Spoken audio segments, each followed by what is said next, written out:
ఎల్లాపు సంఘం కుల సంఘాల ఆధ్వర్యంలో తెలంగాణ రైతాంగ సాయుధ పోరాట యోధుడు అనబేరి ప్రభాకర్ రావు 78వ వర్ధంతిని సందర్భంగా కరీంనగర్లోని ఆయన విగ్రహానికి నివాళులర్పించారు.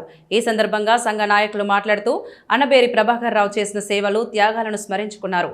తెలంగాణ రైతాంగ సాయుధ పోరాటంలో ఆయన చేసిన పోరాటం చిరస్మరణీయమని కొనియాడారు. ఈ కార్యక్రమంలో ఎల్లాపు సంఘం నాయకులు, సభ్యులు, పలువురు ప్రజలు పాల్గొన్నారు.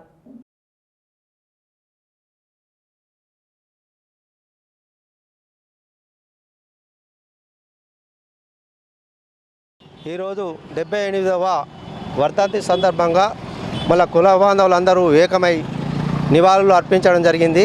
ముఖ్యంగా అనబేరి విగ్రహాన్ని మన ట్యాంక్ బండ్లో పెట్టాలని గత ఎన్నో సంవత్సరాల నుండి చెప్పుకుంటూ వస్తున్నాము. గత ప్రభుత్వం కూడా మాకు హామీ ఇచ్చింది.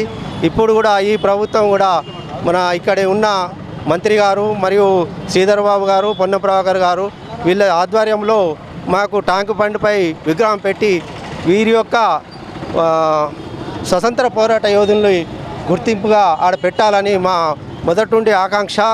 అదేవిధంగా ఎన్నో త్యాగాలు చేసి ఈరోజు మన తెలంగాణ రైతు సంక్షేమం కోసం ఎన్నో త్యాగాలు చేసిన అనబేరి ప్రభాకర్ రావు గుర్తింపుగా ఇక్కడ కూడా నామకరణం చేయాలని మేము కోరుతూ, ఈ విధంగా ఇంకా ఎన్నో సంక్షేమ పథకాలు అనే ఆశయాలు మా కుల సంఘం ఆధ్వర్యంలో, మా రాష్ట్ర నాయకుల ఆధ్వర్యంలో ఎన్నో సంక్షేమ కార్యక్రమం చేయాలని అనుకుంటున్నాము.